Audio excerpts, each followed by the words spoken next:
دیکھیں اس میں سب سے جو اہم بات ہے انصاری صاحب، اس میں یہ ہے کہ لوگوں نے ان کو ووٹ کیوں نہیں دیا، وہ یہی جھوٹ تھے کہ 1988 سے ہی آ رہے ہیں۔ دیکھیں پورے پاکستان میں جو قاتل روڈ مشہور ہے وہ ان کے حلقے میں ہے۔ اچھا جہاں سب سے زیادہ حادثات ہوتے ہیں، سب سے زیادہ حادثات ہوتے ہیں، یہ شیر شاہ سوری نے بنایا تھا، اور یہ KLP کراچی لاہور پشاور روڈ ہے، یعنی پاکستان بننے کے بعد بھی سب سے اہم روڈ تھا یہ کراچی سے پنڈی کو ملانے والا روڈ ہے، وہ آج تک سنگل روڈ ہے، اس پہ کبھی ڈیولپمنٹ نہیں ہوئی۔ اس علاقے میں آج تک کوئی یونیورسٹی کا کیمپس نہیں بن سکا، یونیورسٹی تو بڑی دور کی بات ہے، آج تک کوئی انہوں نے کوئی اچھا ہاسپٹل نہیں بنایا، ڈیولپمنٹ کا کام وہاں پر زیرو ہے، اچھا برج نہیں بنے وہاں پر، اور اس کے علاوہ آپ اگر دیکھیں ترقیاتی کاموں کے حوالے سے تو ان کی کارکردگی مائنس میں ہے۔ بسم اللہ الرحمن الرحیم۔ ناظرین، دنیا نیوز میں خوش آمدید، میں ہوں لیاقت انصاری۔ عام انتخابات 2024 ہو چکے، اس میں کچھ دلچسپ مقابلے ہوئے، کچھ کا انجام افسوسناک ہوا اور کچھ کامیابیاں حیران کن رہیں۔ مظفر گڑھ کے حلقہ میں دادا کی پوتی نے ایک الیکشن لڑا، سوشل میڈیا پر وہ دادا کی پوتی جو ہے بہت وائرل ہوئی، انہوں نے اپنے باپ کی بھی انتخابی مہم چلائی، اپنی والدہ کی بھی اور اپنی بہن کی بھی۔ ان کی جو اس کمپین تھی وہ سوشل میڈیا پہ شہرت تو حاصل کر سکی، لیکن ناکامی ان کے حصے بہرحال آئی۔ ان کے والد کو جو ہے اس انتخابی مہم میں شکست دینے والے نومنتخب رکن پنجاب اسمبلی رانا عبد المنان ساجد ہمارے ساتھ ہیں، ان سے بات کرتے ہیں۔ رانا صاحب، دادا کی پوتی نے تو انتخابی مہم میں کمال کر دیا، پر آپ کیسے جیت گئے اس سے؟ دیکھیں جی، کیمپین چلانا ایک مختلف چیز ہے اور لوگوں کی محبتیں سمیٹنا مختلف چیز ہے۔ وہاں پر جو ہمارا حلقہ ہے ضلع مظفر گڑھ، آپ کو پتہ ایک پسماندہ ترین ضلع ہے، اور جو ہماری تحصیل ہے جتوئی وہ مزید پسماندہ ایریا ہے، تو وہاں پر یہ عرصہ دراز سے 1988 سے اقتدار میں آ رہے تھے۔ ان کے دادا جس کا وہ ذکر کرتی ہیں، ان کے والد باسو سلطان بخاری۔ آپ نے باسو سلطان بخاری کو شکست دی، ان کے والد کو؟ جی، میں نے باسو سلطان بخاری کو شکست دی PP 272 سے۔ اچھا، دوسرا کون تھا؟ ان کی والدہ کا کیا نام تھا جو الیکشن لڑ رہی تھی، دادا کی جو پوتی کی؟ زہرا بی بی تھی۔ اور بہن؟ ان کا وہ دوسرا کانسٹیچوئنسی تھی، وہ میری کانسٹیچوئنسی نہیں تھی، وہ دوسرے حلقے سے الیکشن لڑ رہی تھی۔ ویسے یہ حیران کن بات ہے کہ دادا کی پوتی جو ہے اپنے 3 امیدواروں کی انتخابی مہم چلا رہی تھی۔ ہاں جی، وہ ایکچولی سوشل میڈیا پہ جب آئیں، کیونکہ وہاں پر عموماً خواتین کیمپین نہیں چلاتی، الیکشن کیمپین، تو اس کو وہاں پر کافی پذیرائی ملی۔ تو جب ان کی سوشل میڈیا پہ کافی ایکٹیویٹیز لوگوں نے دیکھنا شروع کر دی، تو انہوں نے پھر ان کے خاندان نے یہ فیصلہ کیا کہ وہ تینوں کانسٹیچوئنسیز میں جو ہے نا وہ کیمپین چلائیں گی۔ تو انہوں نے اپنے والد کی، والدہ کی اور بہن کی تینوں جگہ پہ جو ہے نا وہ کیمپین چلائی، الیکشن کیمپین چلائی۔ لیکن کیونکہ عرصہ دراز سے لوگ ان سے بہت زیادہ تنگ تھے، مقدمے بازی سے، اور جو روایتی سیاست تھی، وڈیرا شاہی کی سیاست تھی، اس سے لوگ تنگ تھے۔ ان کے والد، والدہ اور بہن یہ تینوں کس جماعت کے پلیٹ فارم سے لڑے؟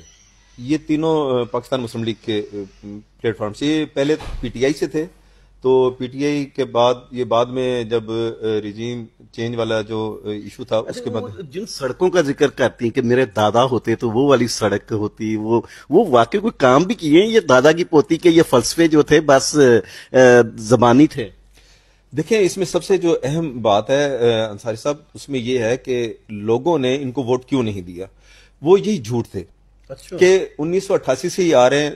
دیکھیں پورے پاکستان میں جو قاتل روڈ مشہور ہے وہ ان کے حلقے میں ہے۔ اچھا جہاں سب سے زیادہ حادثات ہوتے ہیں، سب سے زیادہ حادثات ہوتے ہیں، یہ شیر شاہ سوری نے بنایا تھا، اور یہ KLP کراچی لاہور پشاور روڈ ہے، یعنی پاکستان بننے کے بعد بھی سب سے اہم روڈ تھا یہ کراچی سے پنڈی کو ملانے والا روڈ ہے، وہ آج تک سنگل روڈ ہے، اس پہ کبھی ڈیولپمنٹ نہیں ہوئی۔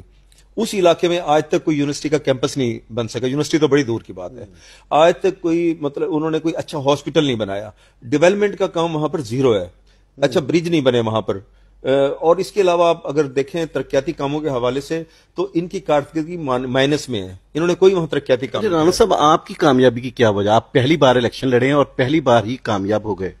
اس میں نے دیکھیں جی، میں نے جو اپنا منشور دیا، میرا منشور یہ تھا کہ ہم نے یہاں پر میرٹ پہ کام کرنا ہے، یہ جو روایتی سیاست ہے اس کو دفن کرنا ہے ہمیشہ کے لیے، مقدمے بازی والی، تھانے کچہری والی، لوگوں کو تنگ کرنا۔ میرا ایک ہی ویژن تھا کہ ہم 3 چیزیں، نمبر 1 ایجوکیشن، آپ دنیا میں دیکھیں کوئی بھی ملک بغیر تعلیم کے ترقی نہیں کر سکتا، نمبر 2 ہیلتھ، اور تیسرا انفراسٹرکچر. یہ میرا 3 چیزیں میرا فوکس تھی میرے اس کے جو الیکشن مہم تھی.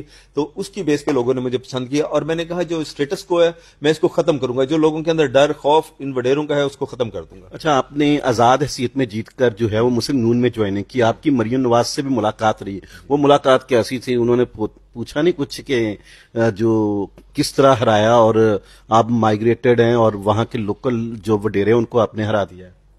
جی, محترمہ مریم نواز صاحبہ سے میری بڑی ڈیٹیل سے ڈسکشن ہوئی ہے.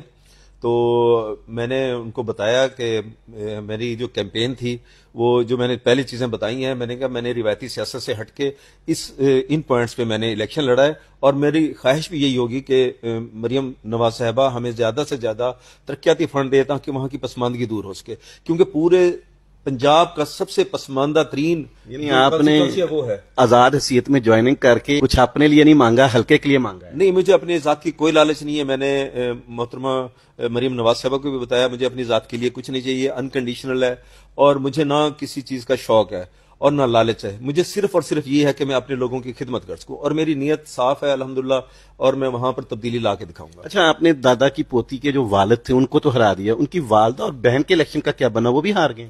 جی, یہ تینوں لوگ الیکشن ہار گئے ہیں. تو اس کی جو بہن الیکشن لڑ رہی تھی وہ MNA کی سیٹ پہ تھی, وہ بھی ہار گئیں, اور ان کی والدہ ایک دوسری صوبائی اسمبلی کی سیٹ سے لڑ رہی تھی, وہاں سے وہ ہار گئی ہیں. اس کا مطلب ان کا وہ خاندانی جو آپ بتا رہے تھے کہ پس منظر ہے 1988 سے چلتے آ رہے ہیں, اور اب بھی ان کا یہ عالم ہے کہ 3 نشستوں پر وہ الیکشن لڑ رہے تھے اور تینوں مسلم یونین نے ان کو دی, یعنی والد کو بھی دی, والدہ کو بھی ٹکٹ دی اور ان کی بہن کو بھی ٹکٹ دی. جی, ایسے ہی تھا تینوں. وہ کمٹمنٹ تھی پہلے سے, تو PMLN کی آپ کو پتا ہے PMLN کی جو کمٹمنٹ ہوتی ہے وہ پھر اس کو پوری کرتے ہیں, تو اس کی وجہ سے ان کو مریم نے یہ گلا نہیں کیا آپ ہمارے ہی امیدوار کو ہرا کے آئے ہیں؟ نہیں, میں نے محترمہ کو بتایا, میں نے کہا بیسیکلی یہ لوگ مسلم لیگ نون کے لوگ نہیں ہیں, یہ ہر دفعہ نئی پارٹی سے الیکشن لڑتے ہیں. ان کی آپ ہسٹری اٹھا کے دیکھ لیں, کبھی انہوں نے 2 الیکشن ایک پارٹی سے نہیں لڑے, اور ہم انشاءاللہ تعالی جب PMLN کے ساتھ کھڑے ہیں تو ساری زندگی کے لیے PMLN کے ساتھ کھڑے رہیں گے, ہم نے پارٹی چینج نہیں کرنی. تو دادا کی پوتی سنا واپس امریکہ چلی گئی ہے؟ وہ صرف الیکشن کے لیے یہ ہمیشہ آتے ہیں اور الیکشن لڑ کے پھر واپس چلے جاتے ہیں. یہ عوام کے لیے تھوڑی الیکشن. یہ باہر کہاں رہتے ہیں؟ امریکہ میں رہتے ہیں. یہ ساری فیملی؟ یہ ساری فیملی امریکہ میں رہتی ہے, ادھر ہی پڑھتے ہیں. دیکھیں, فرق یہ ہے کہ یہ خود تو اپنے بچوں کو امریکہ میں پڑھاتے ہیں, اور جو وہاں کی ہمارے علاقے کی پسماندہ علاقے کی بچیاں بچے ہیں ان کے لیے کوئی آج تک انہوں نے ایک انسٹیٹیوٹ اچھا نہیں بنایا کہ جہاں اچھی تعلیم حاصل کریں. اچھا, مریم صاحبہ سے آپ کی ملاقات ہوئی, قاتل روڈ کے لیے انہوں نے کیا وعدہ کیا ہے؟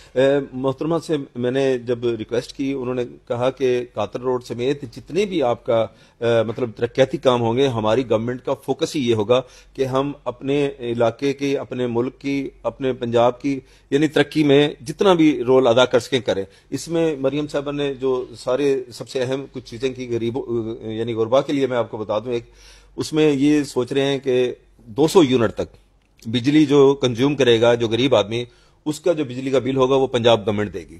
یہ آج انہوں نے پارلیمانی پارٹی میں بتایا؟ انہوں نے نہیں, اس میں نہیں بتایا, میں ویسے اپنی ملاقات کا بتا رہا ہوں کہ اس میں مطلب انہوں نے یہ بات بتائی. اور اس کے علاوہ وہ ان کا جو ویژن ہے وہ یہ ہے کہ IT میں IT یونیورسٹیز اور بنائی جائیں, اور جو پسماندہ علاقے ہیں وہاں پر IT کی ایجوکیشن دے کے وہاں پر روزگار کے مواقع میسر آ سکیں. تاکہ اچھا رانا صاحب, یہ تھا نا ایک سوشل میڈیا کا اسپیکٹ کہ آپ نے دادا کی پوتی کے خاندان کو ہرایا ہے, لیکن ایک پہلو آپ کی ذات کا اور ہے کہ آپ جرنلسٹ ہیں, اور بطور صحافی مظفر گڑھ میں تقریباً کوئی پچھلے 15-16 سال یا اس سے بھی زیادہ سے اپنے خدمات سر انجام دے رہے ہیں.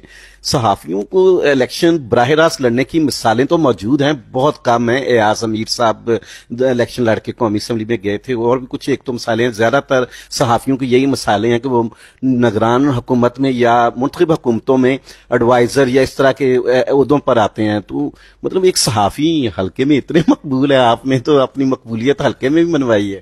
جی دیکھیں, میں اصل میں نا جو یہ بخاری تھے ان کو ٹکر دینے والا کوئی بندہ نہیں تھا.